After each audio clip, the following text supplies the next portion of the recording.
शरणों सतगुरु दयाल को मुख हृदय हरिनाम नित्य पद संगत साध किया जीवन मोक्ष सुख राम आणवे पद परकाश के दायक सतगुरु राम अनंत कोट जन साय के ताई करू प्रणाम सतगुरु को एको शब्द मन कोई लेवे मान तो सहज होत है संत दास मुश्किल सो आसान सब धरती कागज करूं सब वन कलम कटाई सात समुद्र शाही करूं सतगुरु गुण लिखा न जाए राम राम। अनंत श्री सद्गुरु सुखराम जी महाराज की 98 वाणी है। हरजस पदराग जो धन्ना श्री 5 चल रहा है, इस हरजस के माध्यम से सतगुरुदेव समझा रहे हैं। ये हरजस तो आप सबको याद हो ही गया और ज्यादा कोई बोर तो नहीं हो गए? बोर हो गए तो आगे बढ़े अपन इस हरजस से। तो सतगुरुदेव समझा रहे हैं, समझ समझ प्राणिया जो मोक्ष चाहिए ऐसी भक्त गह रहिए बे सतगुरु धार शीस पर राम राम मुख लहिए बे जैसो प्रेम जगत सु तेरो ऐसो सायब सु लागे बे तो सुन तीरता बार न लागे नाव तुरत घट जागे बे जिनको काडर कन्या देवे भेड़ा जी में आई बे ऐसा हेत गुरासु लागे तीरता बारन कोई बे जुग के वत को बहु डर राखे ऐसो जनासु दूजे बे तो घट ज्ञान प्रकाशे आनर तीन लोक पर सूजे बे जुग सु अंतर नहीं कुछ तेरे सबे प्रगट हुए जाने बे ऐसो उजागर गुरु दिश हुओ सायब तब ही पिछाने बे जुग के माही जुग जुग पर ले सबे गर्भ में आया बे जन सुहेत कियो नर जुग में से सब मोक्ष सिधाया बे कह सुख राम समझ मन माही यारे संग न होई बे भगत जगत का दो ये मारक भेड़ा चले न कोई बे भेड़ा चले न कोई बे जुग के माही जुग जुग पढ़ ले सबे गर्भ में आया बे जन सुहेत कियो नर जुग में से सब मोक्ष सिधाया बे कह सुख राम समझ मन माहे अपने को अपने मन के भीतर समझना है। ये सारी बातें जो सतगुरुदेव ने ऊपर बताई सब अपनी ही बातें बताइए। अपन सबकी गाड़ी पटरी पर नहीं है और सतगुरुदेव पटरी पर ला रहे हैं, इसलिए अपने को बताया, इतनी सारे उदाहरण देकर समझाया। अभी अब तो तुम ठंडे दिमाग से थोड़ा सा सोचो, विचार करो, मन में चिंतन करो, मन में मनन करो कि क्या करना है।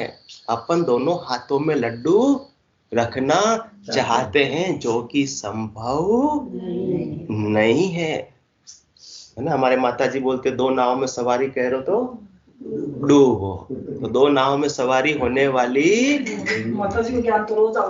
नहीं है। कह सुख राम समझ मन पहले गुरु कौन होते हैं? माता पिता ही पहले गुरु होते हैं। जैसे संस्कार, विद्यालय तो बच्चा बाद में जाता है, 4 साल का 5 साल का होता है, उससे पहले तो सारे शिक्षा कौन देते हैं? माता पिता ही देते। और पिता भी ज्यादातर तो व्यवसाय के काम से दिन भर चले जाते हैं और शाम को रात को लेट आते, तब तक तो बच्चा सो जाता है। इसलिए पहले शिक्षक कौन है? माता है। जैसा वो संस्कार देंगे वैसा ही बीज उसके बालक के रुपेगा, चाहे तो संसार का चाहे भक्ति का। तो कौन ला सकता है भक्ति के मार्ग में? माँ ला सकती है, नारी ला सकती। इसलिए नारी का महत्व है। नारी एक घर को नहीं 2 घर को तार सकती है, अपने पीहर को भी और अपने ससुराल को भी। क्या बोलते हैं तुलसीदास जी? है ना, वो दहरी पर दीप जला हुआ है, दहरी पे दीप जला हुआ है तो भीतर भी उजियारा और बाहर भी उजियारा। तो नारी में ऐसा पराक्रम है कि वो 2 कुल को तारने का सामर्थ्य रखती है, मतलब उसको भक्ति के मार्ग पर ला सकती है। इसलिए नारी का इतना महत्व, इसलिए माता का इतना महत्व है कि जो बचपन में संस्कार पड़ गए वो पक्के हो जाते हैं। जो बच्चा कोमल होता है उसको जैसे चाहो उस दिशा में मोड़ सकते हो, परंतु बाद में जब वो कठोर हो गया, जब वो बड़ा हो गया, अहंकार के वशीभूत होकर, क्योंकि बच्चों में काम क्रोध लोभ मोह अहंकार नहीं के बराबर होते हैं, उस समय जैसा चाहो वैसा बच्चों को आप मोड़ सकते हो, वैसी शिक्षा दे सकते हो। परंतु फिर जो कठोर हो गया अहंकार के वशीभूत होकर, तो फिर आप उसको तोड़ना चाहो मोड़ना चाहो तो संभव नहीं है। इसलिए बड़ों को भक्ति में लाना चाहे तो अब आते नहीं, परंतु बचपन में ही यदि माता ने ऐसी नींव रख दी तो आपको भक्ति में लाने में उसको कष्ट नहीं होगा। जबरदस्ती करने की आवश्यकता नहीं पड़ेगी। और थोड़ी बहुत यदि जबरदस्ती करनी भी पड़ जाए अजमेरा साहब अपने को, तो भी कर लेनी चाहिए, क्योंकि बच्चा समझता है कि मेरे साथ गलत कर रहे हैं माता पिता, मेरे साथ जबरदस्ती कर रहे हैं। जबरदस्ती धर्म के मार्ग पे करनी नहीं चाहिए, ऐसा कौन बोलता है? बच्चा बोलता है। परंतु जब बच्चा छोटा था, सर्दी के दिन थे, अभी दिसंबर के दिन थे अपने, और अपन क्या करना, नहाना भी चाहते नहीं थे, परंतु माता क्या करती थी, जबरदस्ती उठाकर बाथरूम में ले जाती थी। क्या अपने को बहुत खुशी होती थी उस समय? नहीं, अपन रोते थे, परंतु माता को पता था कि मैं बच्चे को नहलाऊंगी तो इसके भले के लिए ही नहला रही हूं, नहीं तो इसके शरीर में रोग हो जाएंगे। इसलिए सबसे बड़ी जिम्मेदारी किसकी है? माता की। और सबसे बड़ा जिम्मेदारी के साथ में सबसे बड़ा एहसान किसका है? माता का ही एहसान है, जिसका कर्ज चुकाया जा सकता नहीं है। इसलिए हमारे माता जी की बात रोज सत्संग में आ जाती है, अपने आप ही आ जाती है। कोई सोचा विचारा विषय वस्तु नहीं है, वो तो जैसी बात चलती है वैसा उस समय पर ध्यान आ जाता है। इसलिए पहली शिक्षक कौन है? माँ ही है। जैसा और यहाँ तो अपन बात कर रहे हैं छोटी आयु अवधि की, अरे उससे पहले भी अभिमन्यु की बात तो सबको पता ही है। जैसा माता ज्ञान श्रवण कर रही थी तो बच्चा भी उसको पेट में सीख रहा था। और आज की तारीख में भी माताओं की क्या जिम्मेदारी बनती है? यदि वो गर्भवती है तो फिर मोबाइल, व्हाट्सएप, फेसबुक और मूवी, इन चीजों से दूर हो जावे और उस समय ज्यादा से ज्यादा भजन में, भक्ति में, सत्संग चर्चा में लगे, तो उसके बेटे का कल्याण होते हुए देर लगने वाली नहीं है। फिर उसको ज्यादा जोर जबरदस्ती भी करनी नहीं पड़ेगी। तुम अब भक्ति में लगो। जब बीज कहाँ सबसे पहले होगा? गर्भ के अंदर। फिर कहाँ होगा? विद्यालय जाने से पहले। वहां तक तो बिल्कुल वो माता के ही परवश है, माता के ही वशीभूत है, दूसरों का उस पर कोई प्रभाव नहीं पड़ता। परंतु वो नींव अपन ने यदि मजबूत कर दी तो फिर अपन विद्यालय में भी भेजेंगे, कोचिंग सेंटर में भी भेजेंगे, तो फिर अपने को डर नहीं रहेगा कि मेरा बच्चा वहां जाकर बिगड़ तो नहीं जाएगा। यदि नींव मजबूत है तो डरने की आवश्यकता नहीं। परंतु अपन सब क्या करते, नींव ही कमजोर रखते हैं, बच्चों को भक्ति में लगाते नहीं है कि अभी ये उम्र इनकी किसकी है, पढ़ने की है, अभी तो एंजॉय करने की उम्र है। किसकी? एंजॉय करने की। अभी से भक्ति में लगाएंगे क्या? अभी तो खाओ पियो बेटा, मौज करो, हर शनिवार को रात को कहाँ जाओ? सिनेमा देखने के लिए जाओ। कभी सत्संग चर्चा में आने के लिए प्रेरणा भी नहीं करते और जबरदस्ती भी अपन करते नहीं है। तो अपन उन बच्चों के पैर पर कुल्हाड़ी मार रहे हैं। माता कभी अपने बच्चों के पैर पे कुल्हाड़ी मार सकती है? सोच भी नहीं सकती, परंतु ये वास्तव में हो रहा है। इसलिए जिम्मेदारी किसकी है? माता और पिता की ही जिम्मेदारी है। वही प्राथमिक टीचर है, वही प्राथमिक शिक्षक है। बाकी तो व्यवहार काल की शिक्षा तो सब मिल जाएगी, परंतु संस्कारों की शिक्षा किससे मिलेगी? माता से ही मिलने वाली है। इसलिए जो भी कर्म का कितना भाव रहता है, कर्म का जन्म के कर्म का भाव भी रहता। चलो आज उसकी अभी अपन चर्चा भी करेंगे, परंतु कर्म के पराधीन होना भी जरूरी नहीं है। यदि सद्गुरु का ज्ञान प्राप्त हुआ है तो कर्मों की पराधीनता समाप्त हो जाएगी। कर्म तो उदय हुए हैं, टलेंगे तो नहीं, उदय तो हुए हैं, उदय तो होंगे, वैसी परिस्थितियां बनेगी, परंतु साधक की भजन के पराक्रम से, निज नाम के पराक्रम से, सद्गुरु के ज्ञान के पराक्रम से जब विवेक जागृत हो जाता है, वो कर्मों से अपने आप को अलग समझता है, अलग कर लेता है। तो फिर क्या होता है? सूली की सजा सुई में परिवर्तित हो जाती है। जो दुख आ रहा था, बड़ा लखा रहा था, परंतु जब सद्गुरु का ज्ञान समक्ष है तो फिर वो दुख भी सहज सहज के अंदर साधक भोग लेता है, भुगत लेता है। कर्म करे निकर्म रहे, ऐसी युक्ति लखाए, सदा विलास त्रास नहीं मन में, भोग में जोग जमाए। तो अपने चारों से, अभी तो कर्म की बात चली है, तो अपने को संसार में कैसे रहना है? कर्म से ही अपन चालू करते हैं। जुग के माही जुग जुग पर ले, सबे गर्भ में आया बे, जन सुहेत कियो नर जुग में, से सब मोख सिधाया बे। कह सुख राम समझ मन माही, यारे संग न होई बे, भगत जगत का दो ये मार्ग, बेड़ा चले न कोई बे। और अपन ने क्या कर रखा है? इस दोनों को बेड़ा कर रखा है। जब तक मन है, वचन है, काया है और कर्म है, तो ये सब तो होंगे ही होंगे। कर्मों का उदय तो जब तक शरीर है होगा ही होगा।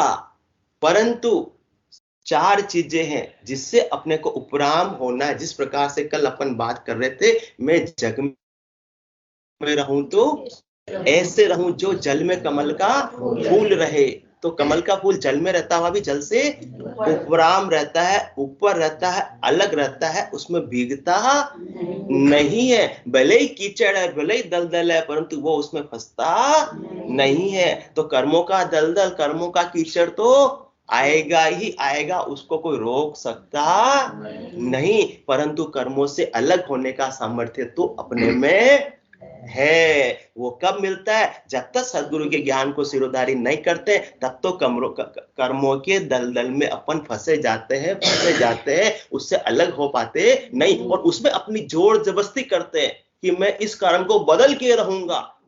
तो क्या होगा? दलदल में जितनी जोर जबरदस्ती करोगे उतने ही फंसते जाओगे। परंतु जब सद्गुरु का ज्ञान प्राप्त होता है तो सबसे पहले अपने को चार चीजों से अलग करवा देता है। किससे? अपने व्यक्तित्व से। अपना व्यक्तित्व जब सद्गुरु का ज्ञान प्राप्त होता है तो सुरता चार चीजों में जब लगी हुई है, बिना सद्गुरु के ज्ञान के इन चारों चीजों के अंदर सुरता फैली हुई है, चिपकी हुई है। इन सुरता को, इस ध्यान को, इस आत्मा की परिणति को, इस आत्मा की रमणता को अपन ने सब जगह कहां फैला रखा है? अपने व्यक्तित्व में। कि मैं सीए हूं, मैं बिजनेसमैन हूं, मैं धनवान हूं, मैं पति हूं, मैं पत्नी हूं।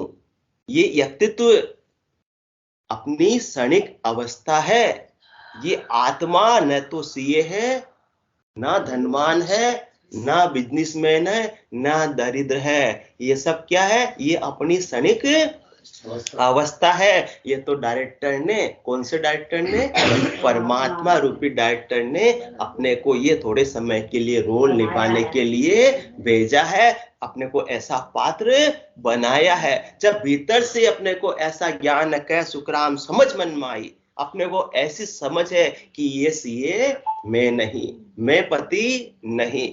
जब मेरी शादी नहीं हुई थी तब मैं पति नहीं था, वो तो मेरी पत्नी से संयोग की वजह से मैं पति कहलाया, परंतु ये संयोग भी सदा के लिए रहने वाला नहीं है। ये भव पूरा हो जाएगा, ये जन्म पूरा हो जाएगा, तब मैं न तो उनका पति रहूंगा, न वो मेरी पत्नी रहेगी। तो फिर धनवान होने का न तो खुशी होगी और न उसके चले जाने का भय रहेगा। और जिस दिन चला जाएगा धन, और उस दिन गम भी नहीं रहेगा। तो कर्म तो आएंगे, कर्म तो टलेंगे नहीं, परंतु अपन किससे अलग हो गए? अपने व्यक्तित्व से अलग हो गए, जो वास्तव में है। परंतु अपने आप को अपन ने क्या मान लिया? वो व्यक्तित्व मान लिया, वो पर्सनालिटी मान ली, जो अपने को क्षणिक समय के लिए ऐसी अवस्था परमात्मा रूपी डायरेक्टर ने प्रदान की है। वो तो रोल निभा रहे हैं। अजमेरा साहब रामचंद्र जी का जो रोल कर रहे हैं, किसके अंदर? रामलीला के अंदर। कौन कर रहे हैं? रमेश भाई रोल कर रहे हैं। तो रमेश भाई अंदर से जानते हैं कि मैं रामचंद्र नहीं हूं। जो रावण का रोल कर रहा है वो भी मैं जानता है कि मैं रावण नहीं हूं, परंतु रोल तो उसी प्रकार से निभा रहे हैं स्टेज पर तो। और परंतु जैसे ही पर्दा गिरा, स्टेज के पीछे जाकर दोनों साथ में क्या पी रहे हैं? चाय पी रहे हैं। कौन? जो रामचंद्र जी का रोल कर रहे थे और जो रावण का रोल। अजमेरा साहब को बहुत मजा आ गया। तो यही स्थिति अपनी है। व्यक्तित्व वो जानते हैं कि मैं इसका रोल निभा रहा हूं, परंतु मैं रावण नहीं हूं, मैं दशरथ का पुत्र राम नहीं हूं। मुझे तो अभी क्षणिक अवस्था मिली है, डायरेक्टर ने ये रोल दिया है, तो मुझे तो हंसी खुशी इस रोल को निभाना है। उसमें स्टेज पर तो बेरता बतानी पड़ेगी कि रावण मैं तुम्हारा वध करूंगा, और रावण भी कहेगा कि मेरा वध कोई कर सकता नहीं ऐसे वो हंसेगा, परंतु उसके मन में न तो खुशी है ना गम है। ये अपने व्यक्तित्व से अपने को अलग रखना है। दूसरा अलग किससे रखना है? व्यक्तियों से, दूसरे व्यक्तियों से। जो भी व्यक्ति अपने को अच्छा करते हुए नजर आ रहे हैं उससे अपन क्या कर लेते हैं? राग कर लेते हैं। और जो अपने लिए प्रतिकूल करते नजर आ रहे हैं उससे अपन क्या कर लेते हैं? द्वेष कर लेते हैं। अरे पत्नी खराब मिली तो भी अच्छी बात है, कर्म की निर्जरा हो रही है, कर्म तो आएंगे। पति खराब मिला, कर्म तो आएंगे। अच्छा है, यदि जो उसमें कर्मों में लिपायमान नहीं हुआ तो कर्मों की निर्जरा हो गई, कर्म कट गए, अब उसको भोगना नहीं पड़ेगा। कोई मांगता, बार बार मांगने वाला आता, अपन देखिए नक्की करते हैं, लो भाई अब ले जा, आज मत मुंडो मत, माता जी कहते मुंडो मत दिखा जाए, तो छुट्टी हो गई। तो ये तो कर्म की निर्जरा है।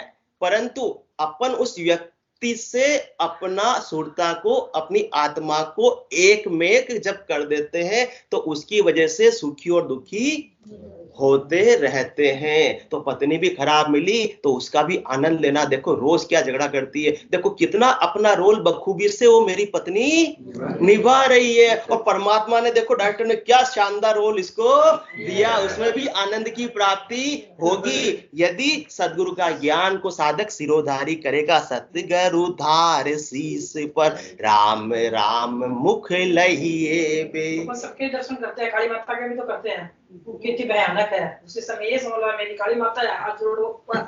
और तीसरा, पहले क्या होगा? अपना व्यक्तित्व है ना, और दूसरा दूसरे व्यक्ति।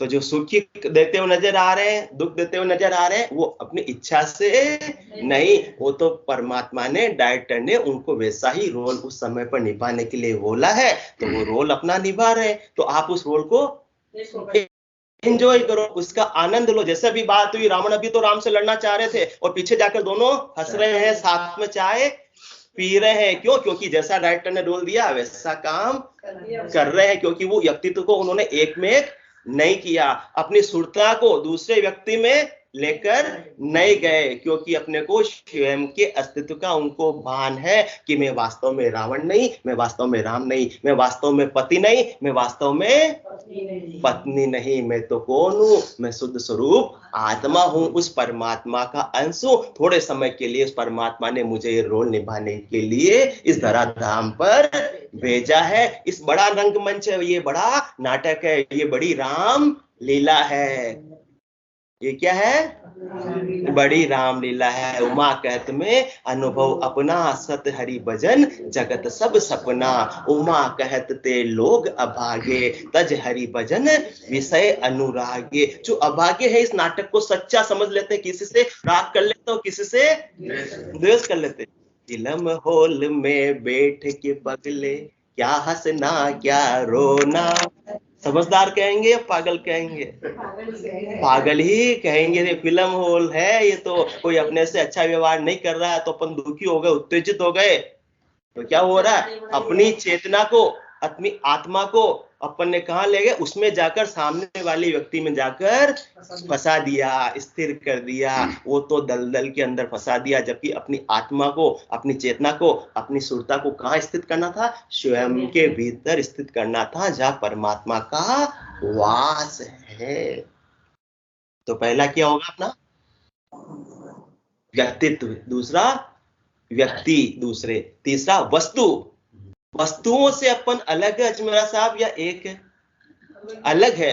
अलग होते हुए भी अपनी मान्यता अलग की नहीं रहती है। अपन क्या कहते हैं? अपन ने जो मकान बनाया ना, मकान मैंने खड़ा रहकर बनाया, मेरे खून पसीने की कमाई से बनाया, एक एक ईंट सामने मेरे लगवाई कि कोई गलती से कोई गलत काम भी नहीं हो जावे। तो अपनी सुरता को, अपनी आत्मा की रमणता को, अपनी चेतना को अपन ने कहां स्थिर कर दिया?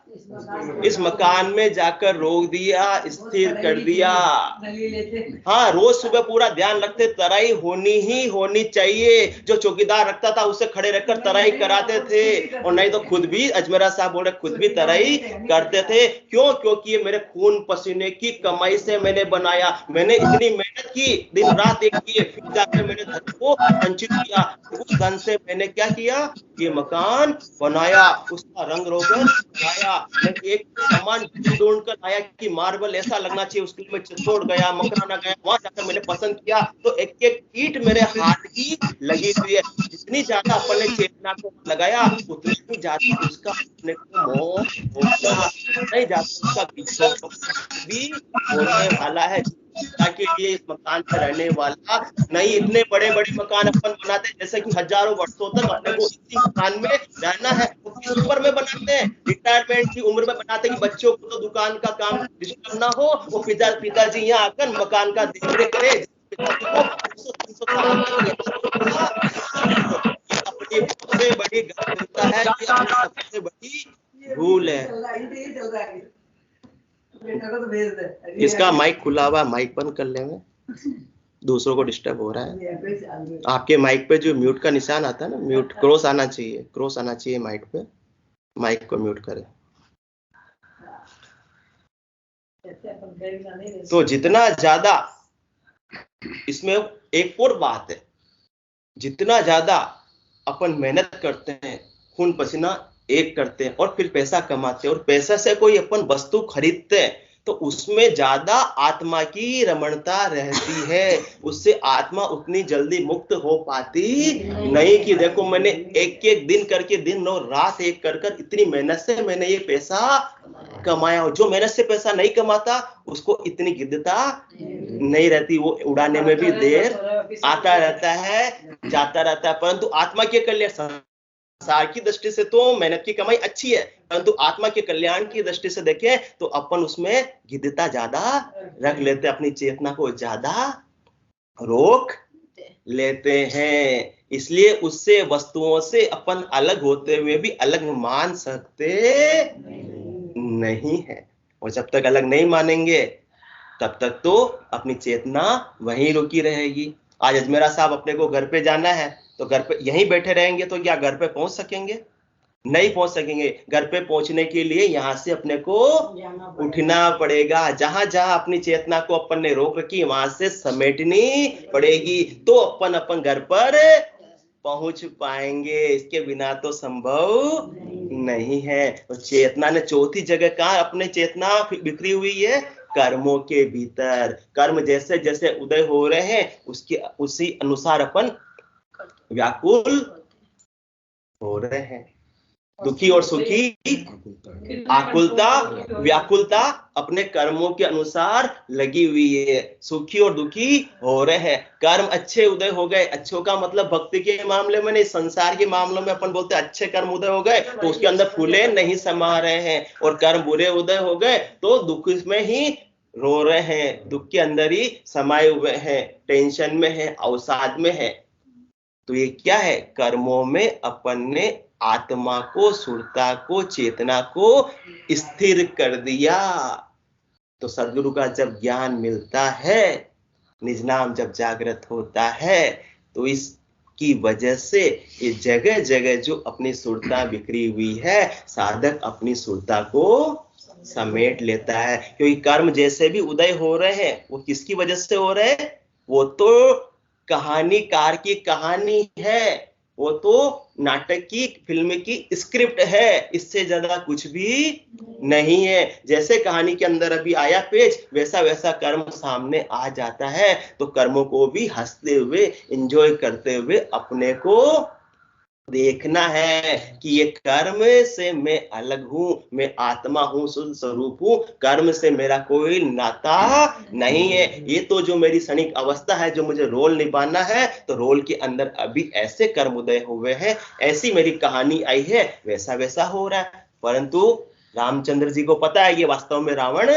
कौन से रामचंद्र जी, रामलीला के रामचंद्र जी को पता है कि ये वास्तव में रावण नहीं है। परंतु डायरेक्टर ने, कहानीकार ने तो बताया भाई ये रावण है, तो उस समय ठीक है, अच्छी बात है, रावण है, पर अंतर में, परिणति में उनके कोई द्वेष है सामने वाले पात्र से नहीं है। तो इन चारों से अपन चाहे तो अलग हो सकते हैं, और अलग होने पर ही अपना काम बनेगा, बाकी बनने वाला नहीं है। कल जो अपन कन्या का उदाहरण लिया था, तो वो उदाहरण भी वही चीज है। कन्या है कहां पर, अपने अभी माता पिता के घर में है, अभी पियर में है, परंतु जैसे उसको ज्ञान हुआ कि ये होने वाले मेरे पति है, और फिर जैसा सोचा था उससे भी अच्छा यदि वर की प्राप्ति हो गई, मालूम पड़ा कि मैंने नहीं सोचा था कि ये इतने पैसे वाले भी होंगे, कि पढ़े लिखे तो है ही है, और साथ में क्या उनके पास पैसा भी अपार है, तो उसकी महिमा बहुत हो जाती है। तो माता पिता के घर में है, माता पिता के घर का सारा कार्य भी वो कर रही है, किससे, शरीर की प्रवृत्ति से और मन की वृत्ति से, परंतु आत्मा की रमणता कहाँ है, पति में है, क्योंकि महिमा किसकी है, पति की है। इसी प्रकार से इन व्यक्तित्व की यदि तक महिमा है, तो अपनी आत्मा कहाँ जाएगी, सुरता कहाँ जाएगी, व्यक्तित्व में जाएगी। दूसरे व्यक्तियों में है तो व्यक्तियों में जाएगी, वस्तुओं की महिमा है तो वस्तुओं में जाएगी, और कर्मों की महिमा है तो कर्मों में जाएगी, और यदि परमात्मा की महिमा है तो घट के भीतर ही सुरता लगी हुई रहेगी, बाहर भटकने वाली नहीं है। फिर कर्म भी कुछ बिगाड़ सकते नहीं, फिर दूसरे व्यक्ति भी कुछ बिगाड़ सकते नहीं। यदि कर्मों की प्रधानता है, व्यक्तियों की प्रधानता है, तो अपनी स्वतंत्रता अपन ने समाप्त कर दी। अपनी चाबी किसके हाथ में हो गई, दूसरे व्यक्तियों के हाथ में हो गई। वो अच्छा करेंगे तो अपन खुशी हो जाएंगे, वो बुरा करेंगे तो अपन दुखी हो जाएंगे। तो अपने को अपनी चाबी दूसरों को सौंपनी नहीं है। तो इन चारों से उपराम होंगे तब जाकर काम बनेगा। तो वो लड़की की सारी शरीर से जो प्रवृत्ति है वो कहाँ हो रही है, माता पिता के घर में सारा काम कर रही है। मन की वृत्ति भी कहाँ हो रही है, माता पिता के घर में, परंतु आत्मा की परिणति कहाँ है, उसके पति में, क्योंकि उसकी महिमा है। तो महिमा किसकी हो, परमात्मा की महिमा हो। संसार का धनी अजमेरा साहब अपने को धन से लगता है, और परमात्मा की संपत्ति, परमात्मा की संपदा, इस आत्मा की संपदा अपने को नहीं लगती है, धन नहीं लगती है। तो अभी तो संसार में रहने का मजा बहुत बाकी है, और मजा नहीं, ये क्या है, सजा है। सोनी जी सही बता रहे, मजा नहीं, ये सजा है।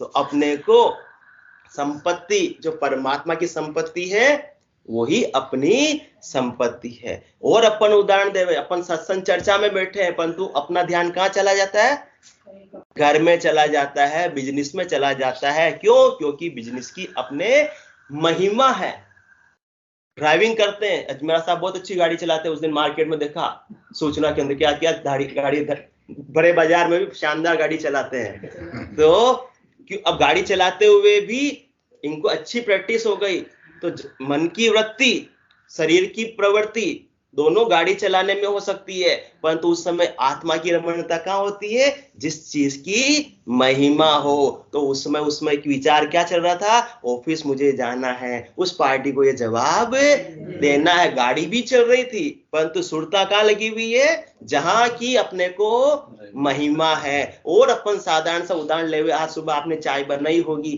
तो चाय बनाने का इतना आपको अभ्यास हो गया, प्रैक्टिस हो गई, तो उसमें आपको विशेष एकाग्रचित्त होने की आवश्यकता नहीं पड़ती है। पड़ती है क्या? सहज में चाय बन जाती है, भले ही मन से आप कोई दूसरा विचार कर रहे हो, सुरता आपकी कहीं भी लगी हुई हो, परंतु चाय खराब बनती नहीं, चाय तो सही बन जाती। दूसरा काम भी हो तो भी हो जाता है। इसका मतलब क्या हुआ? इसका मतलब ये हुआ कि कोई भी संसार का कार्य कर रहे हैं अपन, जहां शरीर है वहां आत्मा की रमणता की आवश्यकता नहीं है। तो संसार कहाँ है? शरीर कहाँ पर है? संसार में। मैं जग में रहूं तो ऐसे रहूं जो जल में कमल का फूल रहे। इसे कहते हैं आसन मेरा गगन मंडल में, रहूं जगत के माही, मेरे को मेरा जन जाने, ओरा को गम नहीं। तो शरीर कहाँ है? वहां आत्मा की रमणता की आवश्यकता नहीं। आत्मा की रमणता कहाँ रहेगी? सुरता कहाँ रहेगी? ध्यान कहाँ रहेगा?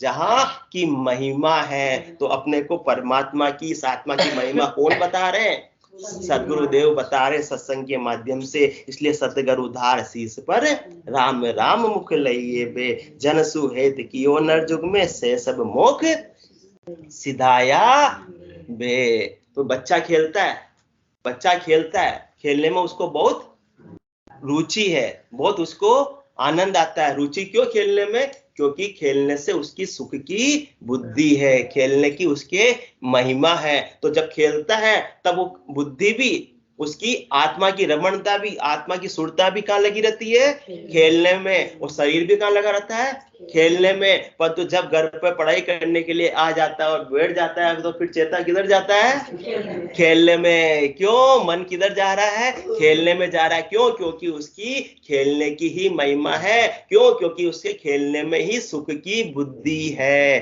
तो अपनी जहां से सुख की बुद्धि होगी वहीं सुरता जाएगी। संसार में सुख की बुद्धि है तो संसार में जाएगी, और परमात्मा में सुख की बुद्धि है तो परमात्मा में जाएगी। क्यों ऐसा होता है अजमेरा साहब? क्यों ऐसा होता है कि जहां अपनी हर जगह अपन सुख की खोज क्यों करते हैं? कह सुख राम समझ मन माय। थोड़े ठंडे दिमाग से, बहुत ज्यादा अपने को जल्दी नहीं है, अगला एडजस्ट कर ले लेंगे, कोई बात नहीं, पर इतनी जल्दी भी नहीं है। सुख की बुद्धि क्यों रहती है अपने को? हर चीज में अपन सुख प्राप्त करना क्यों चाहते हैं? क्योंकि इस जीव का स्वभाव, जीव का स्वरूप ही आनंद स्वरूप है, आनंद स्वभाव है। जैसा हम वास्तव में मूल रूप से होते हैं वैसे ही अपन उसकी खोज करते हैं, वैसा ही चीज अपन चाहते हैं। आनंद स्वभाव है, इसलिए आनंद की खोज अपने को लगी हुई रहती है। बस गलती ये हो रही है, सद्गुरु का ज्ञान नहीं मिला तो अपन बाह्य वस्तुओं से, व्यक्तित्व से, कर्मों से सुख प्राप्त करना चाह रहे हैं, जिसमें कि वास्तविक सुख संभव नहीं है। परंतु जब सद्गुरु अपने को सच्चा ज्ञान देते हैं, सच्चे सुख की प्राप्ति बताते हैं, तो अपने को वास्तविक सुख कहाँ भी मिलता है? घट के भीतर ही प्राप्त होने लगता है। इसलिए रामचरण मुई इचिरज आवे, पूरब वस्तु पिछम को ध्यावे, निकट नीर की खबर न जानी, मृग तृष्णा में खोजे प्राणी। अपने को सुख की खोज है, क्योंकि अपना स्वरूप कौन सा है? आनंद स्वरूप है। तो आनंद कहाँ मिलेगा? आनंद की खोज कर रहे हैं, परंतु गलत जगह खोज कर रहे हैं। उसी प्रकार से जहां वो बूढ़ी माता जी की क्या गुम गई थी? सोई गुम गई थी। और कहाँ खोज रहे थे वो? बाहर खोज रहे थे, जबकि खोई कहाँ थी? अंदर खोई थी। परंतु जब कोई सबको ज्ञान देने वाले मिलते हैं तब जाकर अपन अंदर खोजते हैं, तो अपने को आनंद की प्राप्ति हो जाती है। अपन कोई भी चीज गलत करना चाहते नहीं है। एक काम में अपने को दक्षता हासिल नहीं हुई है, 10 बार यदि कोई काम गलत हो गया तो 11वीं बार भी अपन क्या गलत करना चाहेंगे? अपन यही चाहेंगे कि मेरा काम सही हो, क्योंकि अपना स्वभाव कैसा है? अपन निर्दोष स्वभाव के हैं। ईश्वर अंश जीव अविनाशी, चेतन अमल सहज सुख राशि। सहज सहज में सुख की राशि, आनंद अपना स्वभाव है, इसलिए अपन आनंद ही खोजते हैं। और अपना स्वभाव क्या? निर्दोष है, इसलिए अपने सब काम अपन कैसा करना चाहते हैं? त्रुटि के रहित, गलती के रहित करना चाहते हैं। अपना स्वभाव कैसा है? चेतन अमल, अमल स्वभाव है, मल से रहित शुद्ध स्वभाव है, इसलिए सब जगह अपन शुद्धता को पसंद करते हैं। घर की साफ सफाई पर इतना अपन ध्यान देते हैं क्योंकि अपना स्वभाव ही शुद्धता का है। तो जैसे अपना स्वभाव है वैसा ही अपन कार्य करना चाहते हैं, वैसा ही अपन बनना चाहते हैं। परंतु गलती हो गई कि रॉन्ग नंबर डायल कर रहे हैं। आनंद को कहाँ ढूंढना था और कहाँ ढूंढ रहे हैं। तो सही मार्ग कौन बताते? जन सुहेत कियो नर जुग में, से सब मोख सिधाया बे। कह सुख राम समझ मन माही, यारे संगन होई बे। भगत जगत का दो ये मार्ग,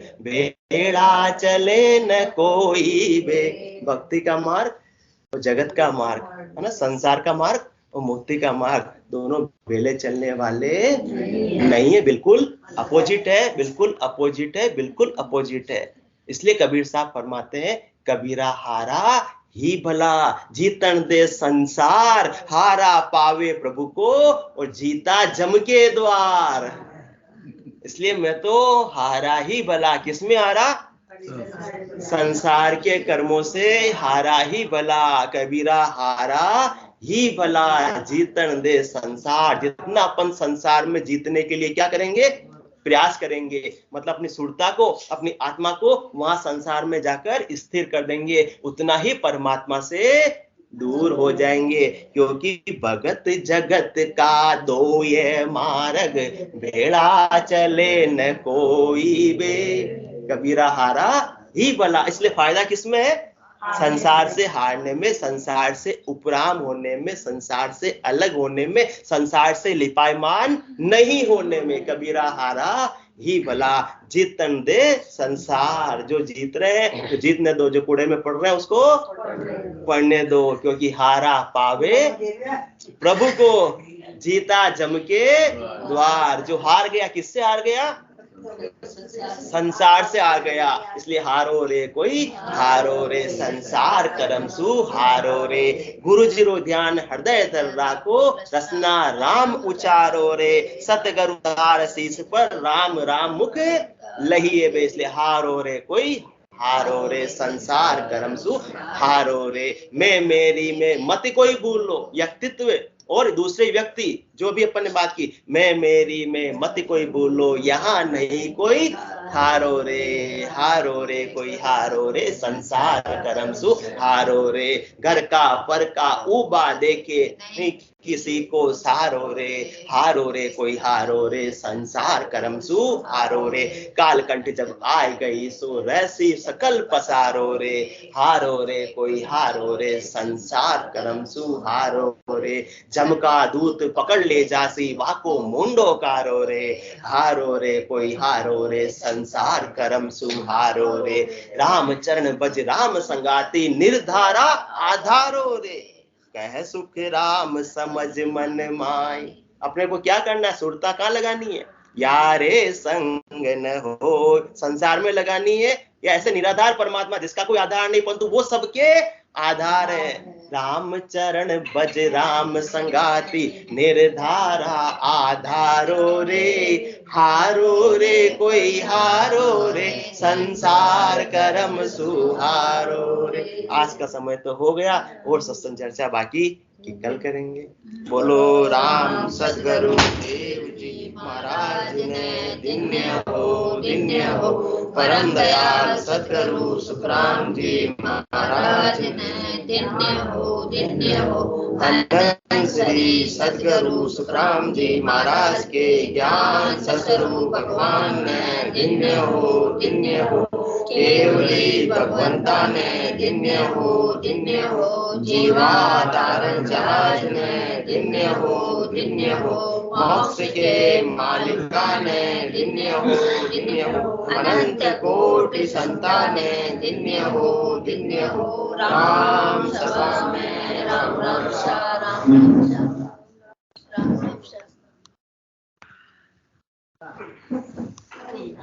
मेरा सब आज तो सूट पहन गए।